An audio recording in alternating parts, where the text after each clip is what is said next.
Hello everyone, welcome to our channel S bio with Ankita. आज हम कर रहे हैं अपनी क्लास फोर्थ किस चीज के लिए, एचटेट 2025। जितने भी हमारे एस्पिरेंट्स हैं, चाहे वो टीजीटी साइंस के लिए प्रिपेयर कर रहे हैं या फिर प्रिपेयर कर रहे हैं पीएचडी बायोलॉजी, ये क्लास उन सब के लिए बेनिफिशियल है। क्योंकि हम आपको बता दें कि हम इस क्लास के अंदर कवर कर रहे हैं जितने भी हमारे पीवाईक्यूज हैं। इससे पहले हम 3 क्लासेस कर चुके हैं, उसके अंदर हम लोगों ने बहुत सारे क्वेश्चंस डिस्कस किए हैं और आज उसी पीवाईक्यू सीरीज को हम कंटिन्यू कर रहे हैं। So let us start. And one more thing, जितने भी हमारे न्यू सब्सक्राइबर्स हैं या जो फर्स्ट टाइम हमारे चैनल पर आए हैं, उन सभी स्टूडेंट्स को, उन सभी एस्पिरेंट्स को ये मेरी एडवाइस है या मेरी रिक्वेस्ट मान लीजिए कि प्लीज जब भी आप क्लास लगाने बैठते हैं तो प्लीज अपने हाथ में एक रफ नोटबुक या अपनी बुक और एक पेन प्लीज आप अपने साथ लेकर बैठिए, क्योंकि जो भी एक्स्ट्रा इंफॉर्मेशन होगी आप उसको साथ के साथ नोट डाउन करते हुए चलें। ठीक है, तो प्लीज जो भी आज नए हैं, जो मेरे पुराने स्टूडेंट्स हैं उनको पता है, बट जो आज नए देख रहे हैं, पहली बार इस चैनल पर आए हैं, उन सब के लिए है। क्योंकि क्वेश्चन स्टार्ट कर दूंगी तो फिर इंपॉर्टेंट जो होगा फिर वीडियो को रोककर फिर ढूंढने भागेंगे। तो प्लीज रिक्वेस्ट है कि अभी वीडियो को पॉज करके पहले अपना रफ कॉपी और अपना पेन साथ लेकर बैठें। ठीक है, क्योंकि ऐसे बहुत सारी चीजें आएंगी जो बुक में नहीं है और आपको एक्स्ट्रा में नोट डाउन करना होगा। ठीक है, चलिए करें स्टार्ट। ओके, चलिए। So our today's first question is, which of the following taxonomic term may be substituted for any of the others? Okay, तो ये क्वेश्चन कह रहा है, आप सबको याद है ना जो ऑर्डर है हमारा, है ना? याद है ऑर्डर? नहीं, कोई बात, हम आपको ट्रिक बताते हैं, उसके बाद आप कभी नहीं भूलेंगे इस ऑर्डर को। जो हायरार्की है हमारी उसको आप कभी नहीं भूलेंगे। छोटी सी ट्रिक है, वैसे तो जब हम अपने चैप्टर्स को करते तब हम करते, बट अभी क्वेश्चन आ गया है तो मैं आपको वो ट्रिक अभी बता देती हूँ, कभी नहीं भूलेंगे। ठीक है, नीचे से स्टार्ट करेंगे from the very lower one. Okay, पहले मैं लिख लूं, हाँ, फिर मैं आपको बताती हूँ। ओके, क्या आप भी लिखोगे मेरे साथ? क्या आपको लर्न है? पता चल जाएगा, है ना? मैं भी लिखती हूँ, आप भी लिखिए। चलिए स्टार्ट करते हैं।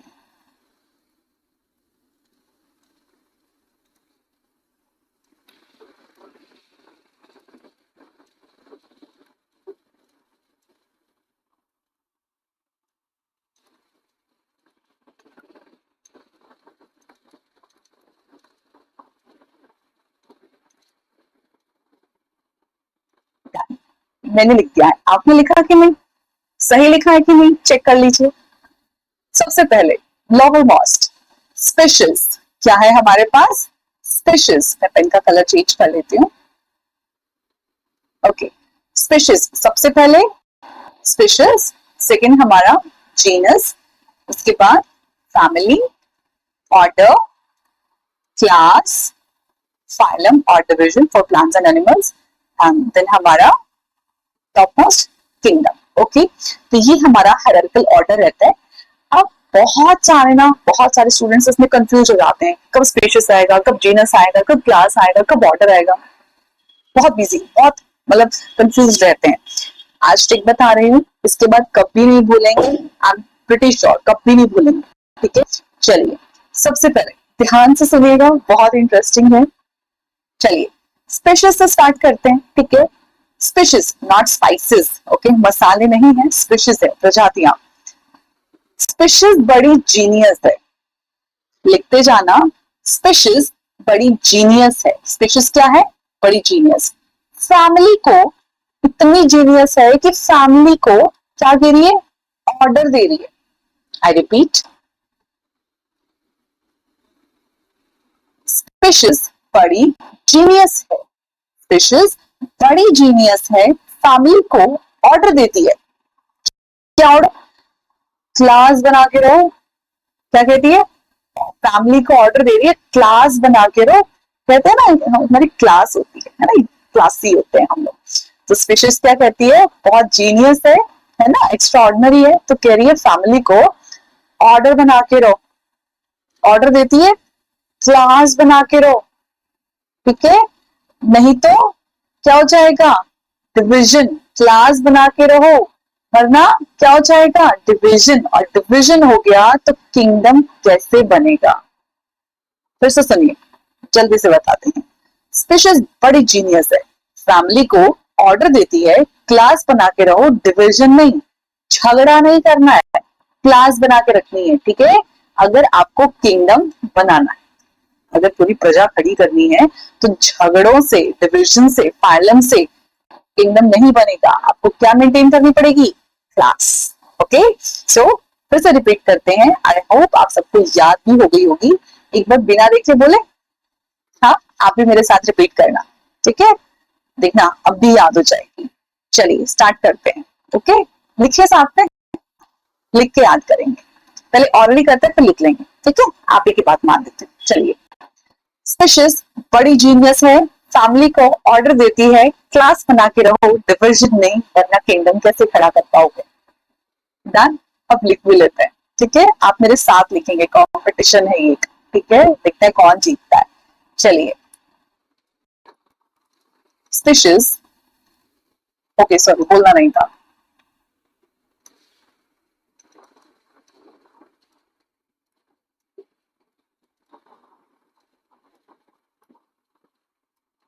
मुझसे पहले लिख दिया क्या किसी ने? हो सकता है कि मेरा जो पेन है ना, वो थोड़ा सा, मेरी डिस्प्ले राइटिंग इतनी अच्छी नहीं हुई है, तो टाइम लगता है थोड़ा सा। वैसे राइटिंग ठीक है, अगर कॉपी पे लिखेंगे तो। यस, मेरा डन है। चलिए चेक करते हैं। चलिए स्टार्ट करें। स्पीशीज बड़ी जीनियस है, फैमिली को ऑर्डर देती है क्लास बना के रहो, डिविजन नहीं, अगर किंगडम खड़ा करना है तो। राइट, चलिए। सो लर्न हो गया। Species, genus, family, order, class, phylum, division and kingdom. Okay, चलिए अब देखिए। अब क्वेश्चन पर आते हैं। क्वेश्चन कह रहा है कि इसमें से कौन सा इसका सब्स्टिट्यूट नहीं है हमारे टेक्सोनॉमिक टर्म्स का। ऑर्डर होता है, स्पीशीज होता है, क्लास होता है, क्या टेक्सोन होता है? नो। तो क्या आंसर हो गया हमारा? बताइए क्या आंसर हो गया? टेक्सोन। अगर हमें क्वेश्चन का, हमें चीज आती है तो हम कितना इजीली हम क्या कर पा रहे हैं, आंसर्स को करेक्ट कर पा रहे हैं, ठीक है। चलिए next. Yes, apogee germination is observed in. Now the point is, what is apogee? क्या है देखते हैं। दो टर्म्स होती है, डिविजन कर लेते हैं। नंबर वन, यहां लिख लेती हूँ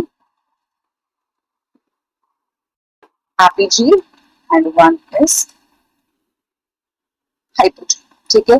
अब भी मेरी राइटिंग इससे पहले से बेटर हो गई है। फर्स्ट वीडियो में तो ना बहुत डिफिकल्ट हो रहा था लिखना, बहुत डिफिकल्ट,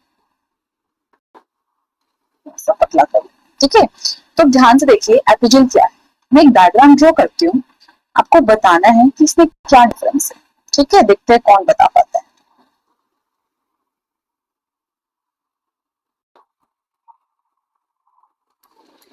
रूट्स पता है ना सबको, इस कुछ ऐसा नहीं है ना जो आपको ना पता हो। एक बार मैं इसको रेज कर दूं, ठीक है।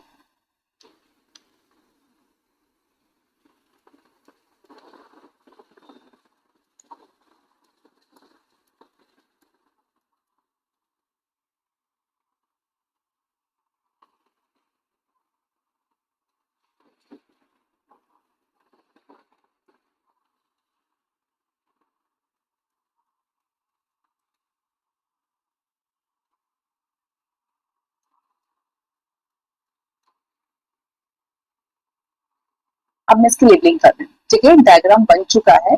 अब आप ध्यान से देखना। मैं देखना चाहती हूँ कि लेबलिंग से क्या आप आइडेंटिफाई कर पाएंगे कि भाई क्या बात आपको बताना चाह रही हूँ। कलर चेंज कर लेते हैं, ग्रीन ले, है ना।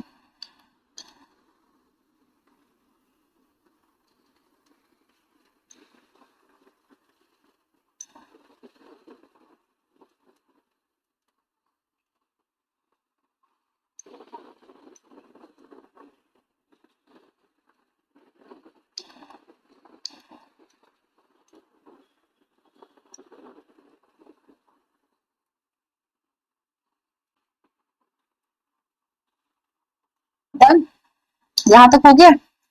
चलिए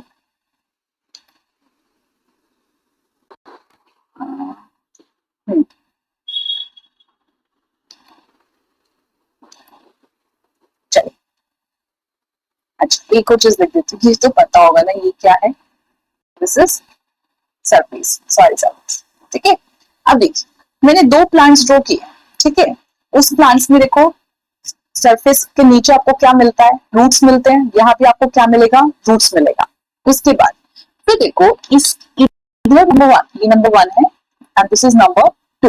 देखिए नंबर वन में मैंने क्या किया है, सरफेस के ऊपर मैंने कॉटिलिडन्स ड्रॉ किए। सबको पता है कॉटिलिडन क्या होता है, ये तो एक्सप्लेन करने की जरूरत नहीं है, ठीक। कॉटिलिडन्स का मैंने कहा ड्रॉ किए हैं, सरफेस के ऊपर। लेकिन इस डायग्राम में सेकंड कॉलम वाले में हमने क्या किया है, कॉटिलिडन्स को कहाँ ड्रॉ किया है, सरफेस के नीचे। अच्छा दो तरह के प्लांट्स हो गए, एक में कॉटिलिडन ऊपर जा रहा है और एक में नीचे। अच्छा और देखते हैं, इसके बाद लीव्स आ चुकी हैं जिसको हम प्लिम्यूल भी कहते हैं, पता है सबको प्लिम्यूल, पता है। और यहाँ क्या होते हैं हमारे रेडिकल, पता होगा सबको। ये कुछ ऐसी टर्म्स नहीं है जिससे आप फैमिलियर नहीं होंगे, ठीक है। प्लिम्यूल हमारा शूट बनाएगा, रेडिकल हमारा रूट सिस्टम बनाएगा, ठीक है। सो नाउ देखो नंबर वन में लीव्स आ चुकी है, नंबर टू में भी लीव्स आ चुकी है, रूट्स है इधर भी और उधर भी, सब चीजें सेम है, सिर्फ डिफरेंस क्या है, सिर्फ एक मेजर डिफरेंस आप मुझे बता दो, एक मेजर डिफरेंस,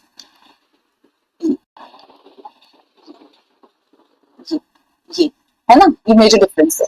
क्या दिख रहा है आपको कि जो कॉटिलिडन है वो एक में तो सरफेस के ऊपर है और दूसरे में सरफेस के नीचे। तो बस यही हमारा पॉइंट है। क्या पॉइंट है कि जिन प्लांट्स में कॉटिलिडन्स सरफेस के ऊपर ग्रो करता है, ऊपर, उसको हम बोलते हैं एपीजी। क्या बोलते हैं, हैप्पी जी, हैप्पी ऊपर, हैप्पी ऊपर, ठीक है। और जिसमें सरफेस के नीचे ग्रो कर रहा है उसको हम बोलते हैं हाइपोजीन। हाइपो नीचे, एपी ऊपर, ठीक है। एपी ऊपर, हाइपो नीचे। क्या नीचे क्या ऊपर, कॉटिलिडन्स की ग्रोथ, कॉटिलिडन्स कहाँ ग्रो कर रहे हैं, ठीक है। तो इतना आपको समझ में आया। तो जिन प्लांट्स में कॉटिलिडन सरफेस के ऊपर ग्रो करते हैं उनको हमने बोला एपीजीन, ठीक है। और जिस प्लांट में कॉटिलिडन्स सरफेस के नीचे ग्रो कर रहे हैं उनको हमने बोला हाइपोजीन। अब ये दो कंडीशंस हो गई, ठीक है। तो जो ये एपीजीन है ये किन प्लांट्स में होते हैं, आपको पता है कि दो तरीके के हमारे प्लांट्स होते हैं, मोनोकॉटिलिडन्स और डाइकॉटिलिडन्स, पता है ना, कॉटिलिडन्स के बारे में पढ़ रहे हैं। तो एपीजीन आपको मेनली देखने को मिलती है डाइकॉट्स के अंदर। कहाँ देखने को मिलती है, डाइकॉट्स, ठीक है। अब आपको यही आपको बताना है क्वेश्चन के अंदर कि जो एपीजीन की जर्मिनेशन है वो गिवन ऑप्शंस में से आपको कहाँ देखने को मिलती है, ठीक है। आ जाइए फिर ऑप्शन पे, चलिए। तो अब आप नोट कर सकते हैं, अब ये जो एग्जांपल्स हैं ये क्वेश्चंस आते हैं अक्सर पेपर में, तो आप इनको नोट कर लीजिए, ठीक है। तो जो केस्टर है आपका, ये कैसा प्लांट होता है, ये आपका होता है एपीजीन, ठीक है। कैसा होता है आपका एपीजीन, ओके। तो दिस वन इज एपीजीन। उसके बाद टी, मैंगो, ग्राउंडनट, ये तीनों ही कैसे हैं हमारे हाइपोजीन, ठीक है। क्लियर, चलिए उसके बाद आई होप यहां तक चीजें क्लियर हैं, समझ में आ रही हैं अच्छे से एकदम प्रॉपर। और आपकी प्रिपरेशन कैसी चल रही है, अच्छी चल रही है, चलिए बहुत अच्छी। चलिए नेक्स्ट है टैक पॉलीमरेज। अगेन मैं कहूंगी इस क्वेश्चन पर आप जितने हो सकते हैं स्टार लगा दीजिए। ये क्वेश्चन बार बार रिपीट हो रहा है, बार बार ये क्वेश्चन आ रहा है, तो उसको नहीं भूलना है आपने, ठीक है। So what is Taq polymerase, आपको पता है कि जहां पर एज आ जाता है वो क्या होते हैं हमारे एंजाइम्स। तो ये एंजाइम है, पूछ रहे किससे ऑब्टेन होता है, किससे बनता है ये एंजाइम, ठीक है। तो ये बनता है हमारा आर्किया से, किससे बनता है, आर्किया से। क्या है, किससे बन रहा है, एक बैक्टीरिया से, ये बैक्टीरिया से प्रोड्यूस होता है कौन, हमारा ये टैग पॉलीमरेज, ठीक है। चलिए अच्छा उसके बाद क्या यूज है इसका, आप मुझे बता सकते हो, यूज बता सकते हैं, हाँ मैं बताऊं या आप बताएंगे, बताइए। चलो, this is your today's homework. Okay, आप मुझे बताएंगे कि जो टैग पॉलीमरेज है इसका फंक्शन क्या है, ये करता है। ठीक है, दिस इज योर होमवर्क, ये आपका होमवर्क, आपको बताना है। कमेंट सेक्शन में मुझे आंसर चाहिए। जो कमेंट सेक्शन है ना वो आपकी नोटबुक है।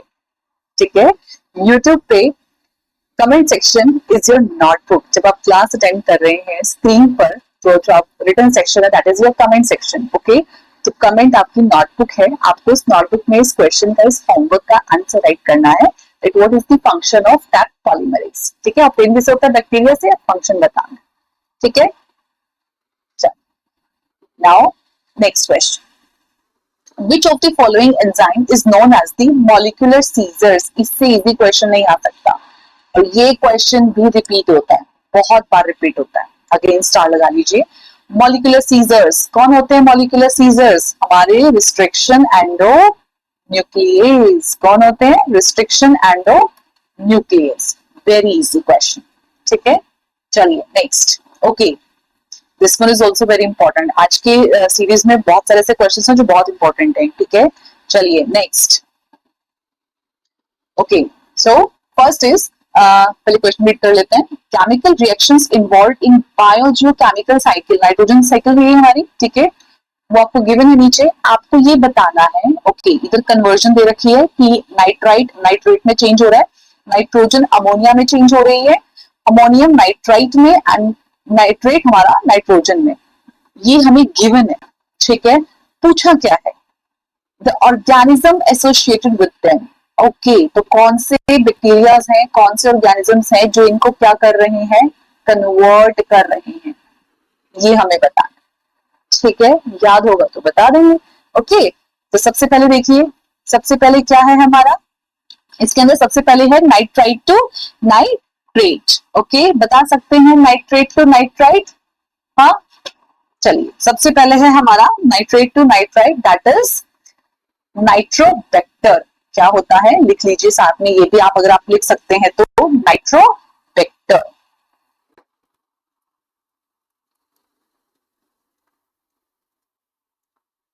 ठीक है, नेक्स्ट हमारा है इसके बाद सेकंड पॉइंट क्या है हमारा? इसके बाद है देखो नाइट्रोजन टू अमोनिया। सबको पता है अमोनिया कौन आता है? Nostoc Anabaena, right? पता है सबको, नॉस्टॉक एनाबिना आते हैं। ओके, दो हमने लिख लिए हैं, हम ऊपर चेक कर लेते हैं क्या हमारे गिवन आंसर्स में से ये सीक्वेंस बन रहा है कि नहीं बन रहा। नंबर वन नाइट्रोसोमोनास, नहीं ये तो नहीं है। सेकंड सूडोमोनास, ये भी नहीं बन रहा। Nostoc, no, Nostoc second number पे है। Third Nitrobacter. Okay, Nitrobacter, second one is Nostoc, मिल गया नॉस्टॉक। थर्ड चेक कर लेते हैं, ammonium to nitrate. Okay, nitrate nitrite, sorry nitrite में कौन कन्वर्ट हो रहा है? नाइट्रोसोमोनास करेगा, और नाइट्रेट टू नाइट्रोजन में कौन करेगा? स्यूडोमोनास करेगा। तो ये मिल गया हमें हमारा आंसर। ओके, सो क्या गया इसके अंदर हमारी सीरीज? सबसे पहले नाइट्रोबैक्टर, नाइट्राइट टू नाइट्रेट, उसके बाद नॉस्टॉक क्या करेगा? नाइट्रोजन को अमोनिया में कन्वर्ट करेगा। देन नाइट्रोसोमोनास किसमें कन्वर्ट करेगा हमारा? Ammonium to nitrite, and pseudomonas में कन्वर्ट करेगा nitrate to nitrogen. Okay, done, very good. देखो अगर हमें इसमें से एक भी आता होगा ना, हम कर देंगे, है ना? हम इजिली इस क्वेश्चन को सॉल्व कर देंगे, राइट? इस तरह के क्वेश्चंस में 3 से 4 चीजें कवर होती हैं, बट इनको अटेम्प्ट करना भी उतना ही इजी है, राइट? चलिए next. Okay, human skeletal system से आगे, which of these ribs are known as vertebrochondral ribs? Okay, vertebrochondral ribs पता है आपको? हमें ये पता है कि जो हमारी बैक है, वर्टिब्रल कॉलम है, उससे वो हमारा पीछे से पोस्टीरियर साइड से और इंटीरियर साइड से हमारा स्टर्नम, पता है ना? पीछे कौन है हमारा? वर्टिब्रल कॉलम, और ये हो गया हमारा पोस्टीरियर एंड, और इंटीरियर सामने से क्या है? स्टर्नम। रिब केज के जो बीच की जो हमारी हड्डी होती है दैट इज स्टर्नम। ओके, अब रिब केज कैसा है? ये पीछे ये हमारी वर्टिब्रल कॉलम है, पीछे पीछे से ऐसे क्या आती है हमारे पास? रिब्स आती हैं, पता है ना? ऐसे पीछे से ऐसे आती हैं, ठीक है? और फिर उसके बाद ऐसे ऐसे ऐसे, और फिर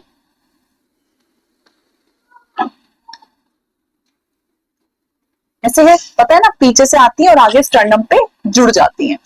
तो ये क्वेश्चन में क्या पूछ रहा है आपसे, हमें पता है कि 12 पेयर्स होते हैं, ठीक है, 12 पेयर्स होते हैं, 12 एक तरफ 12 एक तरफ, पता है सबको, वेरी गुड, पता है। तो उसके बाद अब आप मुझे ये बताइए कि जो शुरू की 1 to 7 पेयर होते हैं, स्टार्टिंग के 1 to 7 पेयर, ये इनको हम क्या कहते हैं? सारी की सारी जो बोन्स हैं वो पीछे से शुरू होकर आगे कंप्लीट स्टर्नम पे अटैच हो रही हैं। यस, जो 1 to 7 बोन्स है हमारी रिब केज में, वो वर्टिब्रल कॉलम से स्टार्ट होकर वो कहाँ अपनी एंड हो रही है, कहाँ पर ज्वाइन हो रही है, आगे हमारे स्टर्नम पे दोनों साइड से, ठीक है। तो कंप्लीट अटैच हो रही हैं, इनको हम बोलते हैं ट्रू रिब्स। क्या बोलते हैं? ट्रू रिब्स, ठीक है। उसके बाद आ जाइए, उसके बाद अच्छा 5 to 7 में भी क्या है, यही है, ठीक है।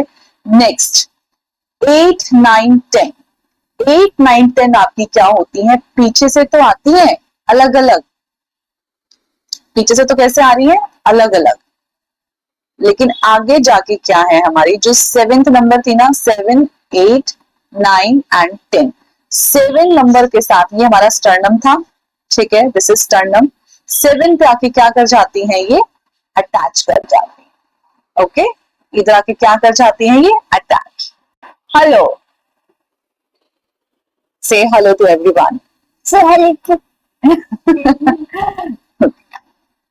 चलिए, ठीक है, तो 7 पे क्या हो गया, अटैच हो गया हमारा। 8, 9, 10 ये अलग अलग जाके, ये इंडिविजुअल जाके स्टर्नम से अटैच नहीं हुई, अटैच हुई हमारे 7 से, 7 पे जाके ज्वाइन हो गई। तो ये ट्रू नहीं है ना, ये फॉल्स है। कैसी है, फॉल्स, क्यों? क्योंकि ये कंप्लीट आके स्टर्नम से नहीं जुड़ी। तो हम जो 8, 9 और 10th बोन होती है हमारी, इनको, इन रिब्स को हम बोलते हैं हमारी फॉल्स रिब्स। क्या बोलते हैं, फॉल्स रिब्स, ठीक है। उसके बाद 11, 12 कैसी होती है, 11, 12 आगे स्टर्नम से कनेक्ट ही नहीं करती हैं, आगे जुड़ती ही नहीं है, ये फ्लॉट करती हैं, ठीक है। अगर आप यहाँ हाथ लगाएंगे तो यहाँ आगे कोई हड्डी नहीं होती है, कुछ भी नहीं है, ठीक है। इधर करेंगे तो फील होगी, ठीक है, लेकिन यहाँ से आपको फील नहीं होती है, ओके। देन ये फ्लॉट करती है, इसलिए इनका नाम हो गया फ्लॉटिंग। तो जो 11, 12 होती है, ये है हमारी फ्लॉटिंग रिब्स, ठीक है। क्वेश्चन में क्या पूछा है, क्वेश्चन में आपसे पूछा है वर्टिब्रोकॉन्ड्रल। तो वर्टिब्रोकॉन्ड्रल किसका दूसरा नाम है, ये दूसरा नाम है फॉल्स रिब्स का। किसका दूसरा नाम है, ये फॉल्स रिब्स का। सो आंसर हो जाएगा 8, 9 एंड 10, ओके। यहां तक क्लियर? आई होप सबको समझ में आया होगा। चल आगे चलते हैं। The filtration fraction in uniferous tubule of a healthy person, excretory system से क्वेश्चन आया है। देखो, एक ऐसा क्वेश्चन हमने कल भी किया था, याद है आपको, ठीक है। न्यूमेरिकल बेस्ड क्वेश्चन भी आ रहे हैं, ठीक है। आज एक और आया है, देखते हैं कैसे। नाउ फिल्ट्रेशन फैक्टर, ये आपको एब्रीविएशन में भी मिल सकता है ऐसे FF करके, ठीक है। फिल्ट्रेशन फैक्टर क्या होता है, फिल्ट्रेशन फैक्टर अगर आपको इसका फॉर्मूला पता है तभी आप कर सकते हैं, ठीक है। GFR upon, okay, what is GFR, glomerular filtration rate, and what is, और नीचे आएगा हमारा RPF। Now what is RPF, RPF is renal plasma filtrate, okay, glomerular, sorry, flow, glomerular filtration rate, and this is renal plasma flow, okay. लिख देती हूं मैं आपके लिए, ग्लोमेरुलर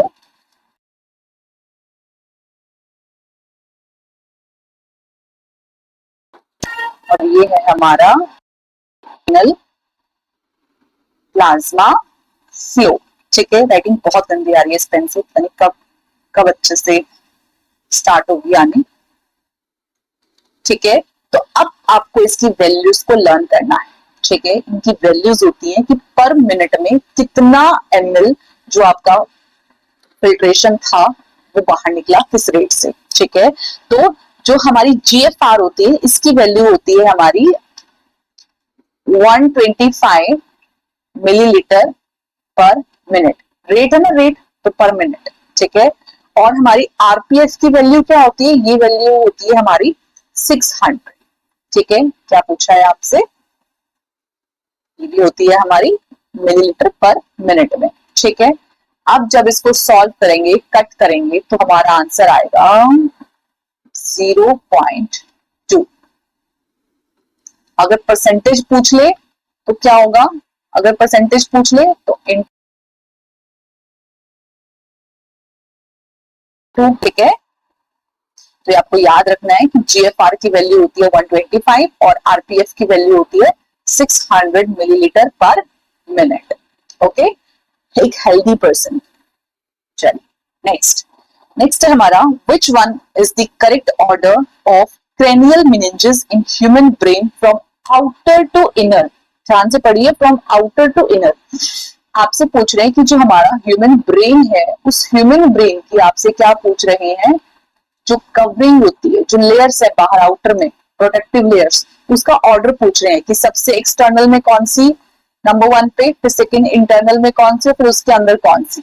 ठीक है, तो ये सबको याद रखनी है। Number 1 is dura mater. कौन सी है, ड्यूरामेटर, ड्यूरामेटर। पियामीटर नहीं है, पियामीटर नहीं है, ड्यूरामेटर। ओके, नेक्स्ट होती है हमारी एरेकिनॉइड। कौन सी है, एरेकिनॉइड। सेकंड है हमारी arachnoid and third one is जो इनर मोस्ट है, that is pia mater, pia mater. Okay, so outermost होगी हमारी dura mater, second is arachnoid and pia mater is third one. Okay, तो ब्रेन को डैप नहीं कर सकते, क्यों, क्योंकि बहुत ही हार्ड कवरिंग है। क्या बोला मैंने, ब्रेन को डैप नहीं कर सकते, क्यों, टैप से डैप बन गया। ब्रेन को डैप नहीं कर सकते क्योंकि बहुत ही हार्ड कवरिंग है। तो कवरिंग की बात करें, लेयर्स की बात कर रहे हैं, क्रेनियल मेनिंजेस की बात कर रहे हैं, तो ट्रिक आती है DAP, क्योंकि ऑर्डर में याद रखना जरूरी है। कभी आपसे उल्टा भी पूछ सकता है, फ्रॉम इनर टू आउटर। तो इनर टू आउटर में देखो ये बन जाता फिर हमारा ऑप्शन जो फोर्थ वन था, पियामीटर, एरेकिनॉइड एंड ड्यूरामीटर, राइट। तो ये याद करना बहुत जरूरी है। तो हम याद रखेंगे डैप, बाहर से डैप याद रखेंगे तो याद रहेगा। ठीक है, चलिए आप इस तरीके से ट्रिक्स बनाएंगे ना चीजों की, तो याद रहता है, बहुत अच्छे से याद रहता है, फिर आप भूलते भी नहीं। चलिए next, biodegradation of organophosphorus compounds of xenobiotics is associated with the bacteria।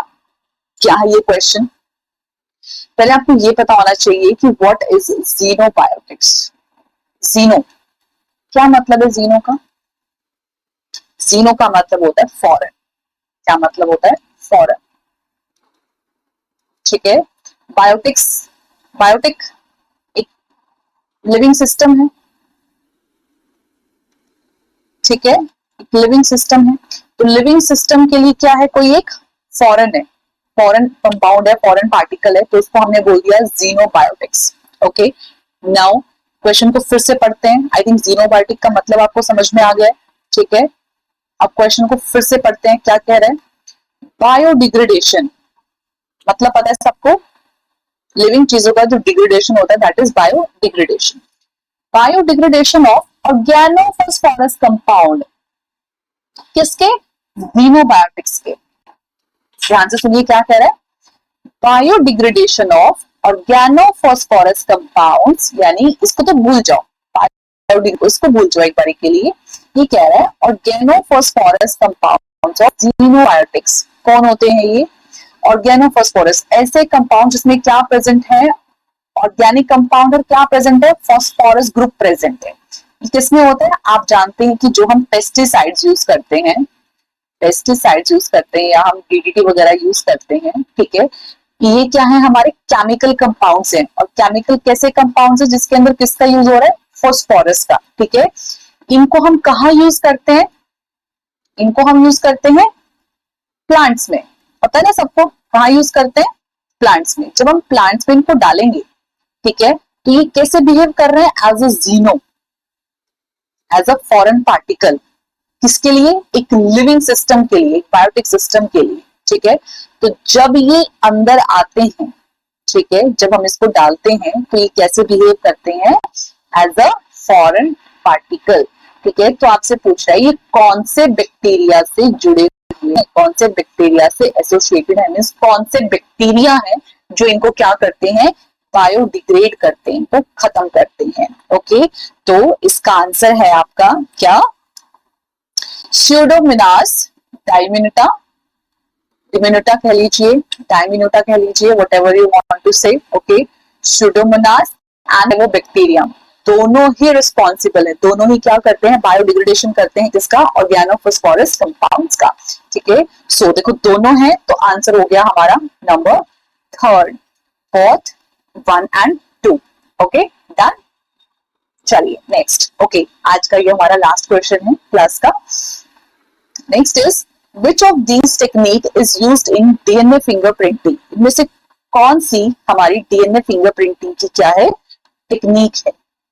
Okay, क्या आपको ये पता है, आपको सीक्वेंस पता है कि जो हम डीएनए फिंगरप्रिंटिंग करते हैं, ठीक है, तो क्या क्या उसके स्टेप्स हैं, आपको याद है क्या, याद है आपको सारे स्टेप्स, आप बताएंगे, लिखेंगे मेरे साथ, हाँ लिखेंगे मेरे साथ, चलिए लिखते हैं फिर एक बार। ठीक है, चलो लिख के दिखाते हैं।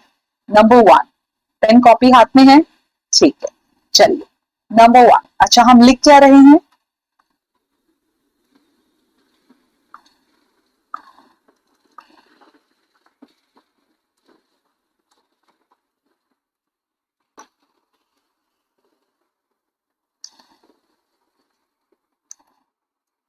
Okay, are you ready, sorry, okay, चलिए, यस, डिजिटल चीजों का कुछ नहीं पता ना, कब अटक जाए।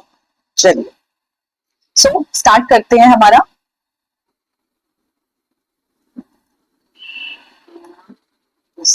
आई थिंक लैग कर गया। Okay, okay, now it's good, sorry, now it's good. चलिए, तो स्टार्ट करते हैं। सबसे पहले हमें क्या लिखनी है, डीएनए फिंगरप्रिंटिंग की हमें क्या लिखनी है,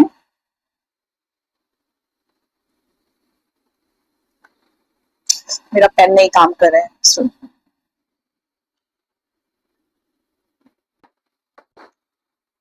चलिए, नाउ इट्स वर्किंग, जब ये रुक जाए उससे पहले हम कर लेते हैं। ठीक है, तो क्या क्या स्टेप्स है हमारे। नंबर 1, सबसे पहले हम क्या करते हैं, डीएनए को आइसोलेट करते हैं। ठीक है, जिस भी बॉडी का, जिस भी डीएनए का मुझे फिंगरप्रिंटिंग चाहिए, सबसे पहले मैं उस डीएनए को क्या करती हूँ, आइसोलेट करती हूँ, एक्सट्रैक्ट करती हूँ।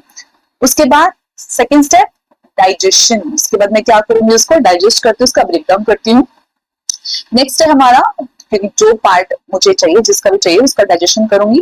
नेक्स्ट हमारा स्टेप रहता है जेल इलेक्ट्रोफोरेसिस, सबको पता है जेल इलेक्ट्रोफोरेसिस, अगर का यूज करके हम लोग यूवी लाइट्स की हेल्प से हम लोग बैंड्स क्रिएट करते हैं। ठीक है, उसके बाद हमारा क्या होता है, नेक्स्ट होता है हमारा ट्रांसफर टू मेम्ब्रेन, जिससे हमें मैच करना है, राइट।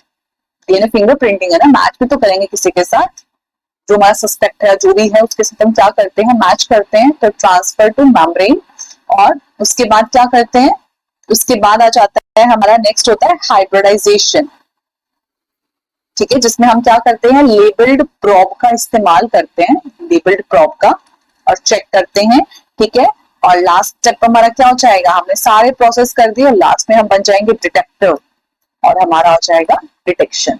ठीक है, तो हमने 6 to 7 स्टेप्स में कर लिया। सबसे पहले हमने क्या किया, डीएनए को आइसोलेट किया, फिर उसको डाइजेशन किया, उसके बाद इलेक्ट्रोफोरेसिस किया, उसके बाद हमने उसको ट्रांसफर किया मेम्ब्रेन पे, फिर उसके बाद हमने क्या किया, नेक्स्ट हमारा था मेम्ब्रेन के बाद हमने क्या किया, उसके बाद हाइब्रिडाइजेशन की, किसकी हेल्प से, लेबल्ड प्रोब की हेल्प से, और उसके बाद हमने किया लास्ट में डिटेक्शन। ठीक है, तो ये हमारे मेजर स्टेप्स थे किसके, डीएनए फिंगरप्रिंटिंग के। अब आपसे क्वेश्चन क्या पूछ रहे हैं, ये चेक कर लेते हैं। Which of the techniques is used in DNA fingerprinting? कौन सी टेक्निक्स डीएनए फिंगरप्रिंटिंग में यूज होती है। ओके, चेक करते हैं। Number 1, repetitive DNA. आप मुझे एक बात बताइए, आपको कहीं से कोई सैंपल मिला है, ठीक है, क्या आप उस छोटे से सैंपल, मान लीजिए आपको कोई ब्लड का एक छोटा सा स्टेन मिला, ठीक है, उसमें डीएनए मिलेगा आपको, वो क्या कितना कम है, तो क्या आप उसको रिपीटेटिव डीएनए में कन्वर्ट नहीं करेंगे, क्या ये एबिलिटी नहीं होनी चाहिए, तो ये स्टेप नहीं होना चाहिए, होना चाहिए, राइट। तो ये तो असेंशियल। नेक्स्ट क्या है हमारे पास,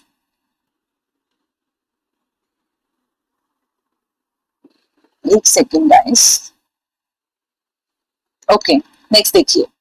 ठीक है, तो ये होना चाहिए, इसका जो अमाउंट है वो लार्ज होना चाहिए, लार्ज जीनोम होना चाहिए, ठीक है।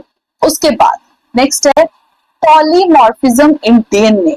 आप मुझे एक बात बताओ, व्हाट इज पॉलीमॉर्फिज्म? क्या डीएनए के अंदर पॉलीमॉर्फिज्म होना चाहिए? क्या ये एबिलिटी है? हम सबको ये पता है कि हम में से हम इतने लोग हैं, बिलियंस में हमारी आबादी है, क्या किसी का भी डीएनए एक दूसरे से मैच करता है? नहीं करता है ना। सबका जो डीएनए है इसमें क्या है? पॉलीमॉर्फिज्म, सबका अलग अलग है, वैरायटी है, ठीक है। तो ये जो इंडिविजुअल लेवल पे जो डिफरेंस है यही हमें हेल्प करती है किस चीज में? डीएनए के फिंगरप्रिंट को चेक करने में। अगर कहीं से भी सेम होता तो हम कैसे पता लगा पाते? कैसे फोरेंसिक साइंस वाले पता कर पाते कि कौन हमारा सस्पेक्ट है, किसने क्राइम किया है? कुछ भी नहीं पता लग पाता, राइट। तो ये भी क्या हो गया? इंपॉर्टेंट हो गया। नेक्स्ट है variable number of tandem repeats. इसको हम और किस नाम से भी जानते हैं? VNTR। ये तो हम करते ही हैं, राइट, क्योंकि हम क्या करते हैं? Variable number of tandem repeats हम रिपीट करते हैं, पता है ना आपको। इस चीज को हम क्या करते हैं? रिपीट करते हैं, ठीक है। उसके बाद अच्छा, तीनों ही ऑप्शन हमारे लिए बेस्ट थे, तीनों एसेंशियल है डीएनए फिंगरप्रिंटिंग के लिए। तो हम किस ऑप्शन के साथ जाएंगे? ऑल ऑप्शंस आर करेक्ट, ठीक है। तो सभी ऑप्शंस क्या हैं हमारे? करेक्ट, ठीक है। Done. तो आज के लिए इतना ही, ठीक है। तो आज की वीडियो आपको कैसी लगी? आई होप सबको बहुत अच्छी लगी होगी। हमने बहुत ही वैरायटी वाले क्वेश्चंस कवर अप किए हैं, प्लांट फिजियोलॉजी से भी, एनिमल फिजियोलॉजी से भी, है ना। तो लगभग बायोलॉजिकल क्लासिफिकेशन से भी हमने हर तरीके से जो है वो क्वेश्चंस को कवर अप करने की ट्राई किया। और आज का अगर मैं आपसे पूछूं तो हमने टोटल 10 क्वेश्चंस किए। तो 10 क्वेश्चंस में से आपको कितने आते थे? ठीक है, कहाँ पर आपको डाउट्स था? क्या आपने उन डाउट्स को साथ के साथ लिखा? अगर नहीं लिखा है तो अब लिख लेना, ठीक है। कौन से क्वेश्चन में आपको डाउट आया या कौन सा आपको नहीं आता था, ताकि जब आप रिवीजन करने बैठे तो आप उन डाउट्स को क्या कर ले, इतना क्लियर करते हुए चले, ठीक है। इसलिए PYQs लगाते हैं, ये चेक करने के लिए कि हमारी जो रिवीजन है वो किस लेवल की है, ठीक है। कौन से कंसेप्ट्स, कौन से चैप्टर्स हमें क्लियर हो चुके हैं और कौन से चैप्टर्स हमें क्लियर नहीं हुए हैं, या कौन से चैप्टर में कोई पर्टिकुलर टॉपिक हमें क्लियर हुआ है कि नहीं, ठीक है। तो आज के लिए इतना ही। अपनी रिवीजन को करते रहिए, ठीक है, PYQs लगाते रहिए एंड मिलते हैं बहुत जल्द नेक्स्ट वीडियो के साथ, अच्छे अच्छे क्वेश्चंस के साथ, ठीक है। शॉर्ट्स देखना मत भूलिए, ठीक है। इसी चैनल पर जितने भी हमारे शॉर्ट्स हैं वो सब रिवीजन बेस्ड हैं, चैप्टर वाइज हमने जो है हमारे क्वेश्चंस प्रिपेयर किए हैं, ओके। तो प्लीज उनको देखें, जो चैप्टर वाइज जाते हैं। मैंने क्लास 11 से स्टार्ट किया हुआ है, क्लास 11 से चैप्टर 1 से 10 क्वेश्चंस मैंने हर चैप्टर से लिए हैं, ताकि आपका वो रिवीजन का बना है, ठीक है। एक मतलब 10 सेकंड की भी वो शॉर्ट नहीं है, बहुत जल्दी हो जाएगी और आपका पूरा चैप्टर लर्न हो जाएगा बहुत अच्छे से, ठीक है। आज के लिए इतना ही, मिलेंगे नेक्स्ट वीडियो में।